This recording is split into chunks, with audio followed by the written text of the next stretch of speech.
Hi friends, welcome to our channel. ఈరోజు దొండకాయ టమాటా curry. ఇది చాలా టేస్టీగా ఉంటుంది.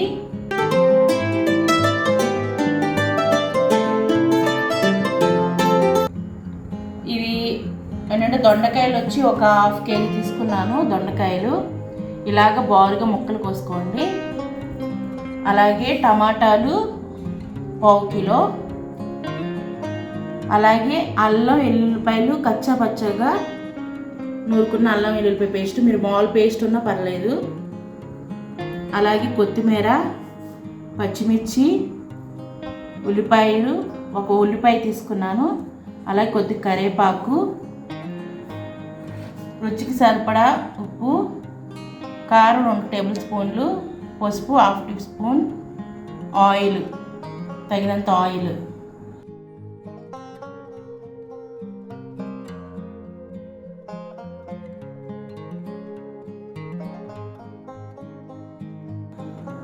ఇప్పుడు మనం తయారీ విధానం చూసుకుందాం. ఇప్పుడు మనం స్టవ్ వెలిగించుకొని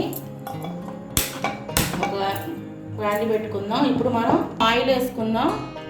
కర్రీకి సరిపడా ఆయిల్, ఉల్లిపాయలు, పచ్చిమిర్చి, కరివేపాకు వేసేసుకుందాం. మంచిగా ఎర్రగా వేయాలి. ఉల్లిపాయలో పచ్చి వాసన పోయేలాగా.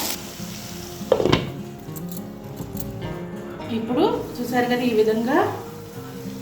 ఇప్పుడు ఇందులోనే మనం అల్లం వెల్లుల్లి పేస్ట్ వేసుకుందాం. ఒక 2 నిమిషాలు ఇలా ఉంచేసుకొని దొండకాయ ముక్కలు కూడా వేసేసుకుందాం. కోసి పెట్టుకున్న దొండకాయ ముక్కలు కూడా. ఇప్పుడు ఇందులోనే మనం సాల్ట్ వేసేసుకుందాం రుచికి సరిపడా. మూత పెట్టేసుకుందాం.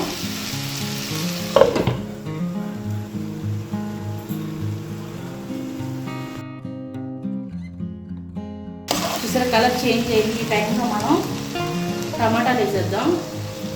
అలాగే కొద్దిగా కొత్తిమీర, పసుపు 1/2 టీ స్పూన్ పసుపు వేసేసి మంచిగా కలిపేసుకుందాం.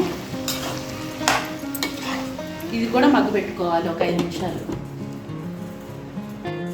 ఇప్పుడు మనం మూత తీసుకుని చూసుకుందాం. చూసారు కదా చక్కగా టమాటా కూడా మగ్గిపోయి ఉంటుంది.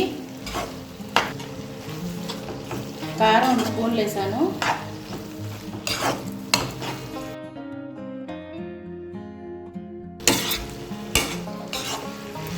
మంచి స్మెల్ వస్తుందండి.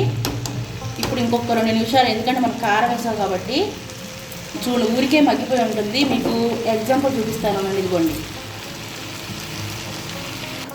మీకు కావాలంటే గుజ్జుగా కావాలంటే వాటర్ పోసుకోండి. ఒక 10 నుంచి 20 నిమిషాల్లోపు ఈ కూర రెడీ అయిపోతుంది అనమాట. మనం 2 నిమిషాలు కారం వేసాం కాబట్టి ఒక 2 నిమిషాలు మగ్గితే సరిపోతుంది. ఇప్పుడు మనం కొత్తిమీర వేసుకుని స్టవ్ ఆఫ్ చేసుకుందాం. చూసారుగా ఫ్రెండ్స్, దొండకాయ టమాటా కర్రీ. ఇది ఏంటంటే చాలా టేస్టీగా ఉంటుంది. ట్రై చేయండి. మీరు కూడా ట్రై చేసి మాకు కామెంట్లో పెట్టండి. మీకు కనుక ఈ వీడియో నచ్చినట్టయితే లైక్ చేయండి, షేర్ చేయండి, సబ్స్క్రైబ్ అవ్వండి.